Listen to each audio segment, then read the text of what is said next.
আমার বাপা ঘর আসলে ভাঙি দেলে সেটা বস স্ট্যান্ড করমু বলে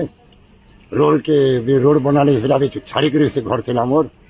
आर पर कण गले मैंने नाई बाबू ने बस स्टैंड बनामु बोले मत हूँ दीर्घ सेन रहा 50 वर्ष खड़े है गरीब लोग भिक्षा कर खाऊँ और से मैंने देदेमु जा बोले आठ गज जाकर सोच देखे देले और पटापटी कण दौन की वार कट भी दौन बोल बोले हाँ हाँ बोले आर कि नहीं बाबा आम शून्य आसवा एमती अच्छे बाबा आम पूरी आउट मारी मारी करी पूर्णिमा जाट मोर Barpali Gauri Shankar rice mill 10 number और वर्षे हेलानो घर द्वार सब भांगी देले बोले आरे तहसीलदार समस्ते आसिक बोले आमको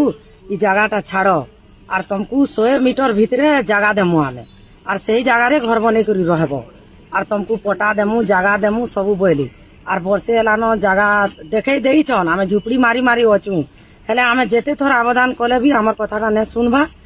आमे कलेक्टर निके आइछु इटा जनाबार लगी आमको जब भी से जगह बाड़ी न देले 50 बरस रहलु न आमे भूति दुख करी के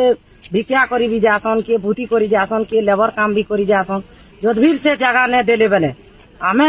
जाना हेले आत्महत्या करमु आमे 2 थर 3 थर कुरिया मारी करी झुपड़ी मारी करी से जगह रे रहलु न और फिर भी हमर कथा सेटा न सुनबा बेले आमे सेति लागि आमे कलेक्टर निके आइछु आमे गुहारी करबा लागि आमे 12-14 घर आइछु आमे बहुत असुविधा रे रहिछु वर्तमान वर्षा मासे याचनी जेंता असुविधा रे अछि दीदी कलेक्टर सार जीवे भी हमर जगह के देखबे भी आरु सेटा होता करबे भी आरु हमको कहबे आमे सेति लागि आमे गुहारी करी आइछु सुनबार लागि।